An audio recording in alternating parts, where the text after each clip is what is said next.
today I'm very honored to have other thought leaders in the industry, and maybe we can start with a brief round of introductions. So can we first start with you, Steve? My name is Stephen Tracy. I'm the COO of a consumer insights and analytics startup called Milieu Insight. We are headquartered in Singapore, but we're focused on Southeast Asia, and we're soon going to be breaking beyond Southeast Asia and also covering the globe soon. So that's me. Great. Georgianne? Thanks. I'm Georgianne Regal. I'm the CEO of Kingfisher. We are a global company focused on driving sustainability and innovative device ownership for how we own and circulate our mobile phones and devices. Great. Sergi? Hello, good morning. I'm Sergi Figueroa. I'm the Chief Technology and Innovation Officer of i2CAT. i2CAT is an internet research center that we are dealing with several technologies like 5G, 6G, cybersecurity, AI, and we are working closely with government and with private companies. Great. Last but not the least, Simon. Good morning, everyone. I'm Simon Fraser, CEO of Palau National Communications Corporation. We are Palau's national telco, offering a full suite of mobile and fixed line services. Great. Well, maybe we can quickly go around and each of you can speak a bit about the things, the innovations that you're driving, especially in the thoughts around sustainability. So Stephen, if you could start, I know you are also presenting some more details on your research in the roundtable. If you could give us a top-line summary of some of the interesting findings that you have, that would be great. Yeah, sure. So my company, we do a lot of quantitative research, and most of the work that we do is commercial. So we work with governments to do policy research, or we work with brands to help them test out their campaigns. But we also have a ESG arm of our business called Milieu for Good, and that's where we partner with nonprofits, organizations that are aligned with the sustainability goals to do research that helps drive awareness and understanding of different issues, mostly related to the E and the S of ESG, but we touch on some governance stuff. And so we've been tracking from a consumer perspective topics related to ESG for a while. So do consumers care about environmentalism and sustainability from brands? Does the presence of these initiatives with brands actually change purchase behavior? And we've been tracking this for a while. I'll caveat this by saying that our focus is on Southeast Asia, so some of the stats I'm going to quote here are focused on Singapore, Thailand, Indonesia, Malaysia, Philippines, and Vietnam. I hope I didn't say any of those twice. But, and so we're focused on Southeast Asia here, but one of the things that we've noticed over the last couple of years, particularly since COVID, there's been a lot of mindset shifts for people.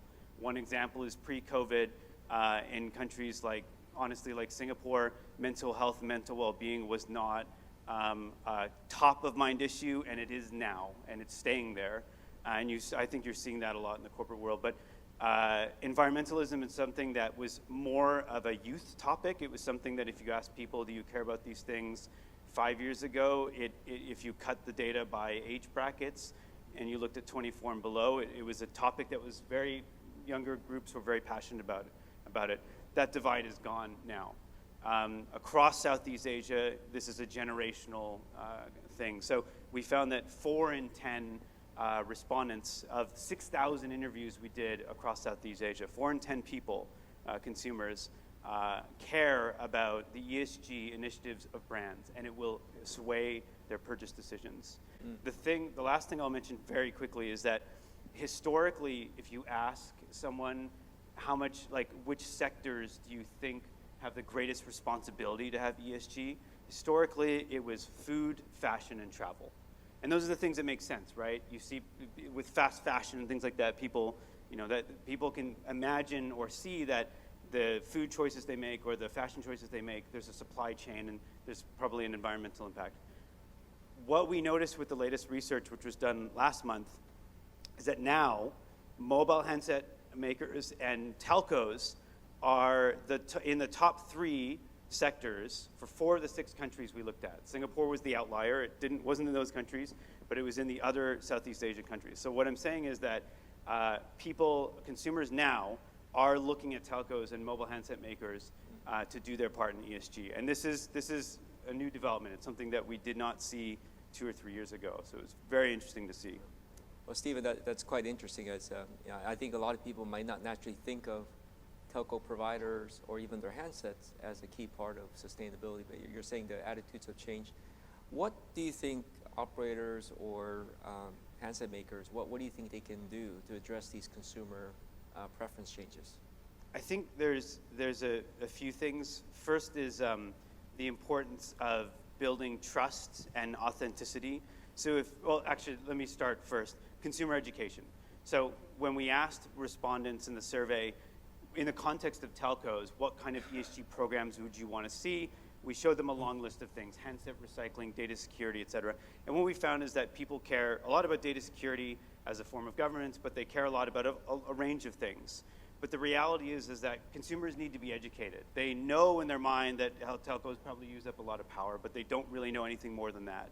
And a brand or a telco that actually educates their customers on these things will probably do well. But you also have to be careful with something we call greenwashing, which is overclaim of ESG benefits. And I was at another conference recently that talked a lot about this, and consumers are getting a little bit fatigued with some overclaim of ESG. And this goes to the second point I'll make, which is the importance of building trust. So if you are going to market or talk to your customers about ESG and your track record or your efforts or what you're doing here, you need to do so in a way that is quality over quantity and that is authentic. We did another study last year where we asked them specifically about carbon offset claims in the travel sector. So if you go to some of those travel aggregators, I won't mention names, and you see that, hey, pay a little bit more for this green solution or carbon offset, we found there was a massive issue of trust where a lot of consumers did not believe that was actually going to create any impact. So that was for travel, a different sector, but the importance of being authentic is really, really, really important. I think this actually leads very well to our next speaker here. So Georgianne, if you could talk a bit about, I believe your company has done something quite innovative in addressing the sustainability aspect, especially with devices. So if you could talk a bit about that would be great. Sure, thanks, Richard.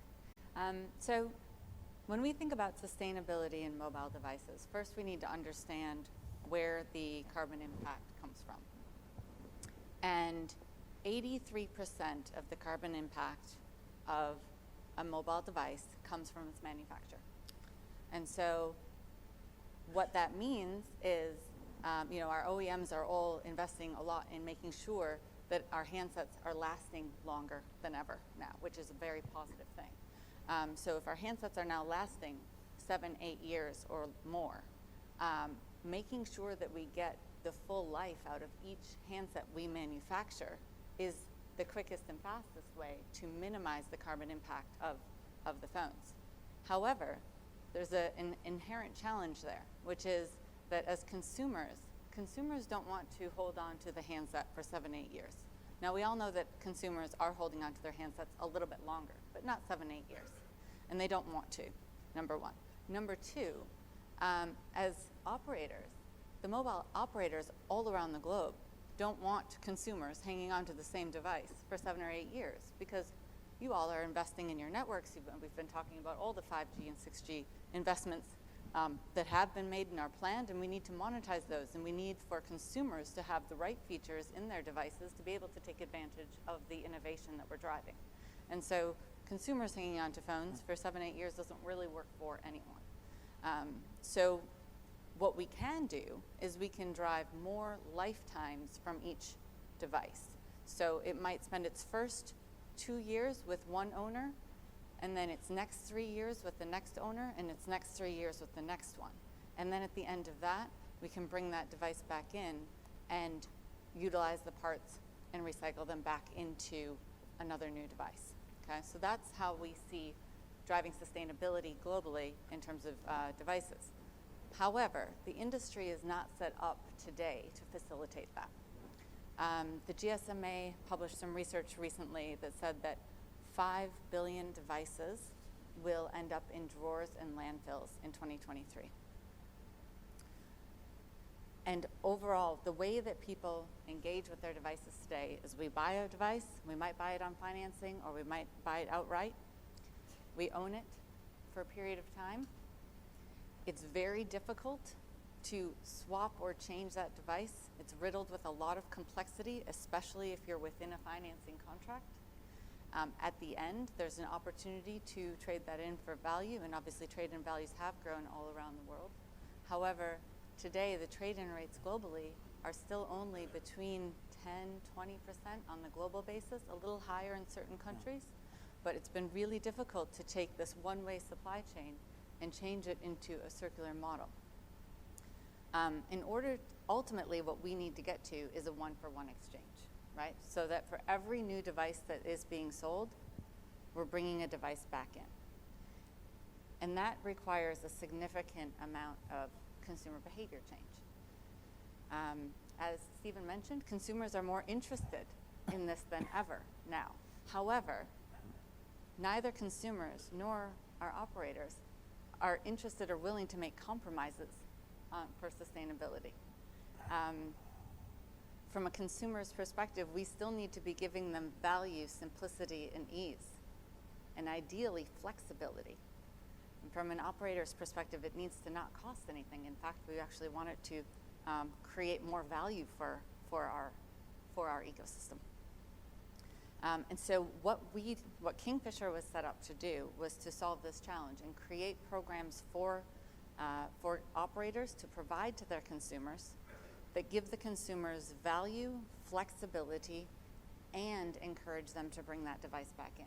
And one of the things that we find in our work around the world is that when we have trade-in alone, it is very difficult to get a trade-in rate above 10 to 20% without subsidizing significantly. And around the world, in certain countries, they've been able to get that up closer to 40, 50%, but typically that's with hundreds of dollars of subsidy being attached to a trade-in from the operator. And we've all worked so hard to remove subsidies from our programs over the last several years, and it's now just coming back in a different form. So the way that we can encourage that consumer behavior change is actually by getting consumers to engage in a program at the point of purchase of their device, where they know and expect that they will return that device at the end. And that changes consumer behavior. I'll quickly just mention one example of a program like this where we've seen some great results. This is in Australia, where Kingfisher has partnered with Telstra, and in order to provide a program that consumers opt into at point of purchase. And that program that they opt into costs 15 Australian dollars extra to opt in, which is about 10 US dollars. And for that subscription, they have the option to swap out their device at any point in time, no matter where they are in their financing contract, no matter what condition that device is in. They can simply walk in, hand in their old phone, take out a new phone, and what they're doing is they're taking out a new contract on a new phone. What we find is that the return rate of those devices jumps from sub 10%, which was kind of the average across Australia, up to 40%. And that all of that without the operator actually subsidizing it all. It's also an incredibly high NPS program where consumers see a lot of value, and has been very successful for Telstra to date. So. Great. Well, it sounds like a great program. The question is what's preventing you from doing even more in more countries? Well, we're just getting started. The two things that are typically difficult about an operator providing a program like this is, number one is the risk. So anytime that you're providing consumers with a huge amount of flexibility, there's a balance sheet risk of, when you get that device back, how much are you gonna get for it, et cetera. And in more than one case, and particularly in the US and the UK, we've seen operators who launched incredibly great programs from a consumer perspective, only to, within the first year, have that program pulled because the finance department says, no, you can't sell any more of that. So companies like Kingfisher are set up to take that risk off of the carrier risk, and help enable the operator to grow those programs without limits. So that's probably the main thing. And then otherwise, I think it's just inertia. A lot of times we'll get stuck in kind of the way things have been done for 20 years, and there's this is innovation and takes some collaboration across different partners to move forward. Great. Well, thank you. Sergey, I know we spoke about some great innovations that you're working on in Spain across the collaboration. So if you could talk a bit about that, that would be great. Well, I want to start also to say that the key innovation that we have is the conception of our center, right? Research center. It's not just a normal research center. I would say that we were created in order to assure the digital sustainability of the region in terms of that, right? And in order to see also how we impact the different ESG indicators that we can find. And for example, dealing with the G, the governance. Our governance is composed about the government. So we report directly to the Secretary of Telecommunications and Digital Policies of the government, and our president is the Minister of the Presidency. We also have different government departments. Then in the board, we have competitors. So we have all the operators we have in the region. We have Telefonica, Orange, Vodafone, have manufacturers like Cisco, Juniper, Fujitsu, and then other providers, for example, Cellnex, which is an infrastructure provider, or content providers. Then we also have the universities all together, and we have the Council of Barcelona representing the people. So in the end, I would say that collaboration is on the DNA of the organization itself, and it's what we call the private-public partnership, right? And I think that this is a unique factor because the fact that we are directly involving relationships with the private sector and with the government, we are able to advise what's going to happen in the future of the digital technologies and what should be taken into account on the legislation too, because it's not just about having new technologies. It's about the regulation, the legislation, and how to facilitate the entry of these technologies. Then together also, I think that another initiative that we have put in place, again, fostering this collaboration and ensuring that we have this impact, or social impact somehow, is the 5G Barcelona initiative. So we decided that how we are able to facilitate the entrance of a technology into a region and how we assure that technologies not only happen in the capital but in the whole region. So what we did is that we put a consortium together between the government, again, the council, the main research institutes of the region dealing with this technology, and we created this ecosystem in order to see how we could use the territory itself, Barcelona, in order to deploy different use cases. So we have been running around 35 use cases in the city itself, which means that we have facilitated the access of technology to the citizens too, and to let them see what this technology means. And not to be sure that they are not considering this as a threat, but as an opportunity. And this is very important that they accept the entrance of a new technology. But we also have learned lots of things when dealing with this ecosystem. And it's the fact that you need to have all the value chain working together whenever you want to make this integration or deployment of 5G. Because it's not just about connectivity, we all know this, right? It's about having the right integrators, it's about having the right application developers, it's about involving the user, because with this new technology, you are not just providing extra bandwidth, you are providing a change in the business and the processes of the organization. So it means that the user needs to understand how this technology will change the paradigm of the activities that they are developing. And I think that this has been a huge challenge and a good learning from this type of collaborations, right? It sounds very interesting and also very fitting given where MWC is held every year. I guess the question is, what are some examples of the most innovative, the most innovation that's come out of this? I will put a couple or three examples, actually. I would say that thanks to this collaboration, understanding of the ecosystem, and the problems that are relying on it too, we have created the first startup of 5G private networks in Spain. So it was emerging as a spin-off of the company, but it was the first one in Spain. And then from that, we realized that due to the legislation and the regulation, it's very important that this type of new companies have I would say, a solid link and a strategic collaboration with telecom operators. Because without them, and with the current legislation, it's impossible to go ahead with the services. Actually, now we are opening offices in the US in order to expand the services. The second collaboration is that we had a challenge from the government, and again, due to the environment, again, to the ESG, right, and governance, it was a challenge that due to the climate change, the government is feeling that they cannot control the territory itself. There are many disasters happening, things that they are not able to monitor. So we decided to put a project in place that was about how we are able to sensorize the whole territory. What does it mean? It means that we need coverage in the whole territory, but nowadays we don't have coverage all around, on the rivers, on the mountains. So the idea was, why don't we develop together what is a 5G narrowband technology, but to work on the new space, which is 500 kilometers up there. So from that point of view, we are working on what is the creation of the first constellation that will be working with narrowband IoT. We are developing the 5G core, narrowband IoT implementation here, and we are working with a government strategy that is, we are launching satellites in two types, one about communications and another one about Earth observation.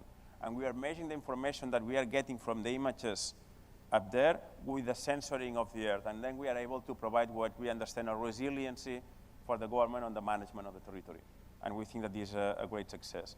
And the third one is that after having lots of long discussions with the government about the importance of the digital technology innovation and the transformation it means, and now dealing with the S of the social of the ESG, is that we have put in place a strategy in order to make the conception of what's the well-being digital state. Europe is somehow known about the well-being state, but now we are adding the digital work here in order to see on how the government has to provide this well-being, but not just as I would say in terms of wealth or in terms of economy, but also in terms of digital to the whole society.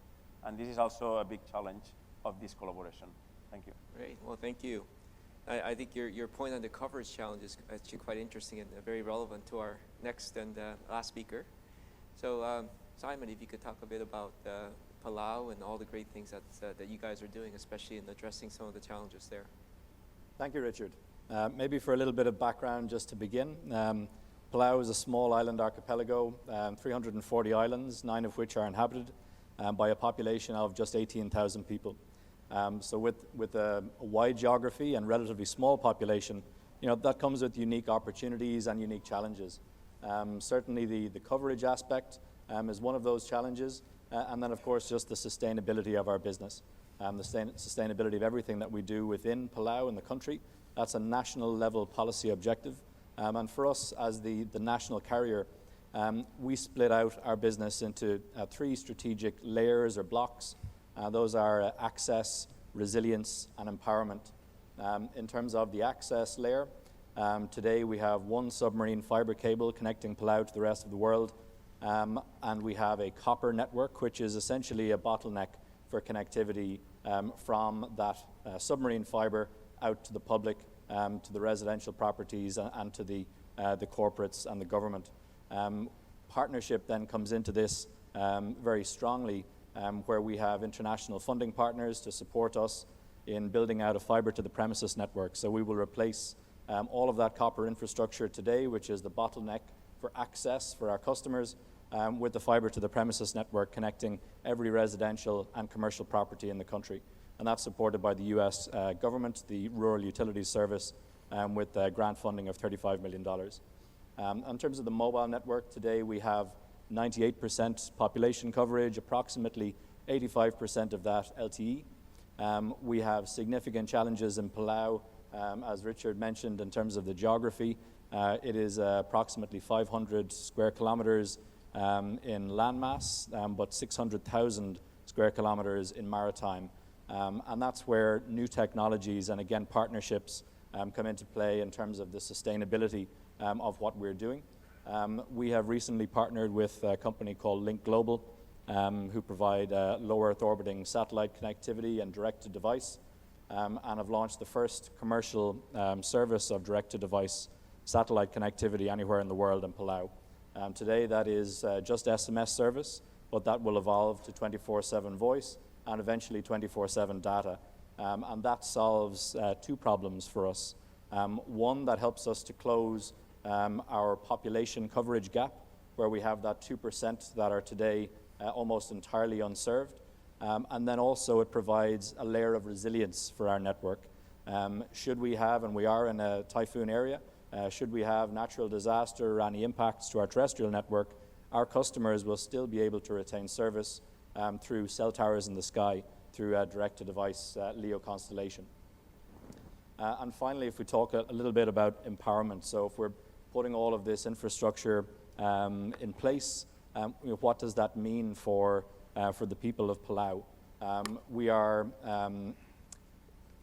today, Palau is launching, or has launched, a digital residency program on the Ethereum blockchain, and has also just launched a stablecoin project in partnership with Ripple Labs. And those are just two examples of the empowerment layer that the infrastructure and the resilience that we put in place will enable for digital economies, digital society, and the digital nation of Palau. If I could just maybe briefly also talk about the mobile infrastructure that we have today in the country.